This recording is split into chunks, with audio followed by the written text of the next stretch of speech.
Hey, Russell Hotels going live just for a couple minutes. Good afternoon. Happy Thursday to everybody. Hope you guys are doing well. It's Thursday, July 25th, and it's about 2:30. Okay, so I do this daily check-in. This is a daily check-in, just in case you did not know.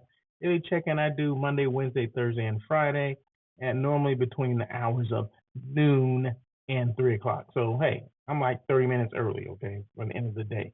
But hope you guys are well. Let me just make sure I am live on the platforms I'm supposed to be live on, and that will be LinkedIn, YouTube, and X. Okay, with the replay will be on those same platforms as well as Facebook. You guys know the drill. But yes, I see that we are live there. Let me just make sure my sound is down. Sometimes I get a little feedback, and that's not always a good thing. Well, it's never a good thing to get feedback and me talking. So let's see. Okay. All right, all right. Been one of those days, it's funny in the summer, your days are never your days. They belong to somebody else, especially when you have kids, you know what I mean? And you're acting as a Uber, a Lyft, a taxi cab, whatever, chauffeur, limousine driver, bus driver, whatever the heck it is, there's always something going on, right? And don't let them one have a job and doesn't have a car, right? So hello, there you go. So anyway, enough of my stuff. Enough of my stuff. But hope you guys are doing well. Let me just make sure that the comments are open. Feel free to make your comments if that's what you choose to do, because this is all about engagement, interaction, engagement. I welcome that, and well, that's what it's all based on. And these daily check-ins don't have to be long, right? They're just a check-in, right? They don't have to be long, and I normally go about 15 to 20 minutes, sometimes 30 minutes, depending on comments and things like that, or any kind of subject matter that I want to get long-winded about. But today probably won't be that long. But anyway, so I'm showing the Hyatt Long Beach, just in case you had not been there before. Hyatt Long Beach, right, it's right next to the convention center. It's kind of attached to the convention center. Yeah, so let's just say it's attached to the convention center. So definitely the closest hotel to the Long Beach Convention Center. Very nice hotel. Love their pool area, their outside area. They do a lot of things outside. You can rent boats and things like that, little paddle boats that they have. So it's kind of cool. Kind of cool. They do the Long Beach Jazz Festival. I'm not sure if you guys are familiar with that, but it actually takes place at the Hyatt, right? There's a kind of a what do you call it? A lawn area next to the Hyatt, adjacent to the Hyatt, and that's where they do the jazz concerts. I've been to weddings there. They just do a great job, and it's one of my favorites there in the LBC. Just in case you did not know, I love that hotel. So real quick, the topic for today, and the topic has really nothing to do with hotels. I was just, you get news every day, and it has nothing to do with hotels, but it has to do with my favorite airline. I'm like, what the heck? Southwest Airlines ends open seating. You know, I kind of got a thrill out of, getting up early in the morning. Like, say, if I had an early flight, like a six a.m. flight, the next day, within 24 hours, you have to use the app and check in. All right, I'm gonna miss that. Hopefully they don't get rid of that. But yeah, you'd have to check in to see which boarding section you're gonna be in, A, B, or C, right? And you always wanted the A or early B, right? You didn't want you never wanted a C, okay? Because C, if you get a C, you're close to getting a middle seat, and I do not want middle seats. I've canceled flights because I got no seat. I said, you know what? I'll just wait for the next one. Okay, let me cancel this and rebook it, or yeah, let me try to rebook this flight, and hopefully I don't get another seat. Right? So no, A, B, and C. But it's been like that for 50 years. They've had the same um, like seating policy for like 50 years, meaning it was always open seating. So you had A, B, or C, and then that means you get to get on first, right? You get to board the plane first. Well, people started coming up with a lot of people didn't like it. Okay, so other people went to other airlines. I never did, right? I kind of liked it because I always got the A or B, and if you fly a lot, then you get the priority, right? So there you go. But some people were cheating on this thing. They were saying they needed wheelchair access because those are the people that got to board first. And then people with families, people with, they need a little bit more time down the jetway. But shit, I need that too, right? So, but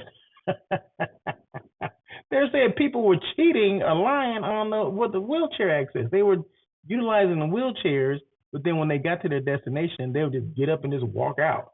Like, people are like that. I mean, that's crazy right there. Now that's kind of pushing a little bit. Now I wouldn't do that, right? I would not come to it would never come to that. But um I must say that when this is how I would get over, right? They would ask, like, if people, like, a lot of times I carried on my bag, right? Well, then they'll announce before, we're taking volunteers to check their bags, right? And it doesn't cost anything, never costs anything to fly, Southwest Airlines as far as your bags. So if you have bags, we can check them because there's going to be a full flight and the overhead bin space is going to be taken up or whatever. So, we're taking bags. So what I would do, I would go up there and say, hey, in exchange for my bag, can I board first? And I would have a B, right? Oh yeah, we'll take care of you. You can come in on A, that kind of stuff. So yeah, so if you do something for me, I do something for you, you do something for me. So that's how it worked for me. So that's how I would get over. But no, I'm definitely gonna miss that. But hey, we're going to seat assignment. So I'm a window or aisle seat person, mainly an aisle, just in case I got to go to the bathroom. I don't want to be climbing over people. Now, if it's like family members or people that I know that I'm sitting next to, then that's okay. I'll take the window seat, right? But normally, if I'm flying by myself, give me the aisle. 'Cause I don't want to be worried about waking somebody up when I got to go to the bathroom. So there you go. But Southwest Airlines, like I said, they had that policy for 50 years.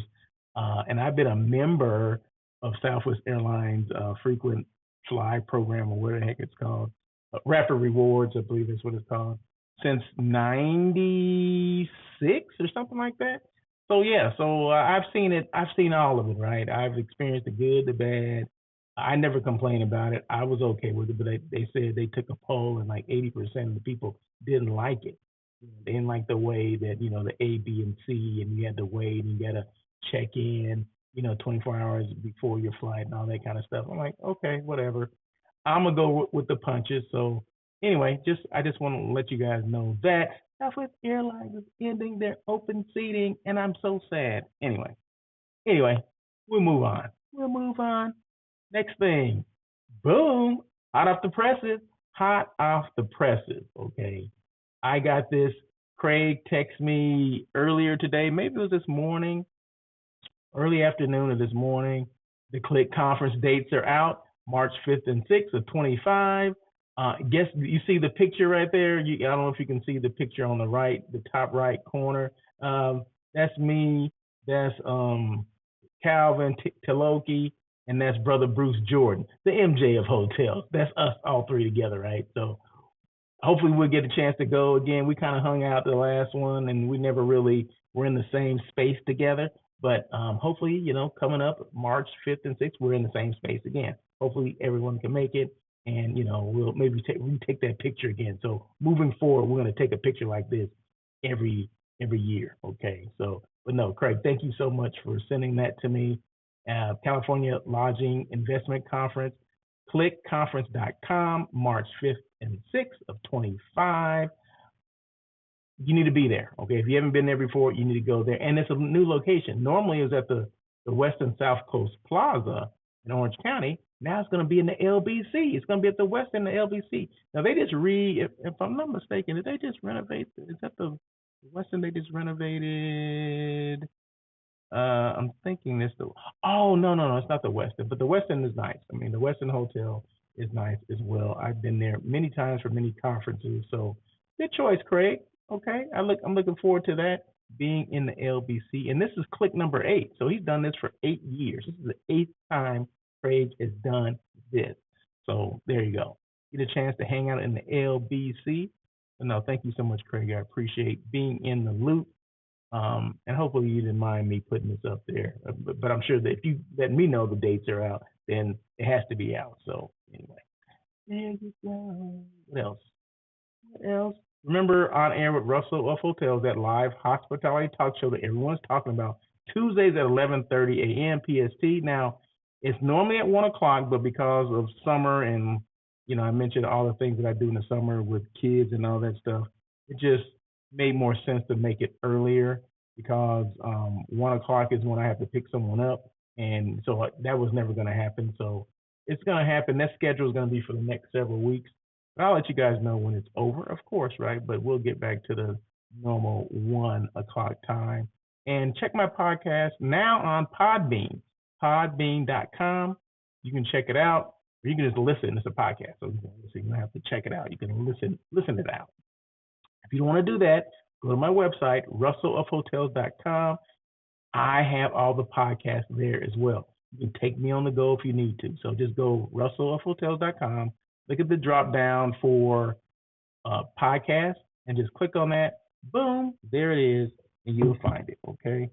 Also, let me see. There was something else I was going to share with you guys. Something else. Did I talk about the blog already? Okay, I did mention the blog, right? Did I mention the blog? Let me back up. So the blog, right? So go there and check out, some of the topics that I talk about on this daily check-in, as well as On Air with Russell of Hotels, like sponsorship options for On Air with Russell of Hotels podcast. That's on there, so that's the latest thing on my blog. Why are hotel salespeople hesitant to show their presence on social media? That's another thing that I talked about. About 5 things an Airbnb host can do that's unfair. Yeah, I've talked about that as well. And these are easy reads. It's like 5 things an Airbnb host can do that's unfair. It's not above board. It's like crap. Okay, I'm gonna leave it at crap. Another topic that I had on the blog: a hotel versus Airbnb. Which should I choose? It gives you, the choice is up to you, right? But I give you several different pros and cons, pros and cons of Airbnb and hotels. And my favorite hotels in Los Angeles area for 2024, that's on the blog too. 5 reasons why a hotel sales manager should never visit a client empty-handed. They should always bring something with them, not just their business card or some collateral that they're going to throw away. What should you bring? What are some of the suggestions? Well, I put that on there. Okay, what about how smaller CVBs can get noticed and stay relevant? There's a lot of small CVBs out there. What do they do to stay top of mind? Well, I gave a couple things on there. So this is all about the blog, right? So if you've never been to my blog, check it out and kind of scroll down and see what the topics are. And like I said, they're all easy reads. And then another one will be 5 reasons to stay in touch with people met at conferences or trade shows. That's huge for hotel salespeople or CVB salespeople. That is huge. Why should you stay in touch with them? I don't know, but I got a couple things, couple of reasons why you should. Okay. Once again, On Air with Russell of Hotels, that live hospitality talk show, Tuesdays at 11:30 PST, 11:30 a.m., not p.m. Okay, I'm sleeping. No, I'm not sleeping at 11:30 p.m. But anyway, any questions at all, feel free to reach out to me. Email me, russell@russellofhotels.com. You go to my website, russellofhotels.com. You can, like I said, see what I do, how did I get started, what did I do? What did I do before I started this podcast? I mean, I did do something, right? So what is that? Check it out. Check out the blog. Check out, I have, hotel affiliates. I mean, I got some deals with some Marriott downtown LA. So you can check that stuff out. It's there, right? And any questions at all, feel free to email me, or you can go to my website, russellhotels.com, and guess what? My phone number is there. You can pick up the phone and call if that's what you choose to do. So anyway, that is it. Like I said, these things don't have to be that long. I'm at 14 minutes, so less than 15 minutes, and I'm out, right? So anyway, that is it. Once again, Russell of Hotels. I'll be back tomorrow. Back tomorrow, right around the same time to do another daily check-in. Never know. I may be at a hotel tomorrow. I'm not sure, but we're gonna make it. We're gonna see what happens. We'll see how the day goes or the morning goes. Because my mornings start off early because I got to drop someone off at 7:30. And sometimes instead of coming back home, it's quicker to go to a hotel downtown, right? and just hang out there and office out of the hotel for the day. So that may be a possibility tomorrow. So anyway, I'll let you know. Until tomorrow, have a great day.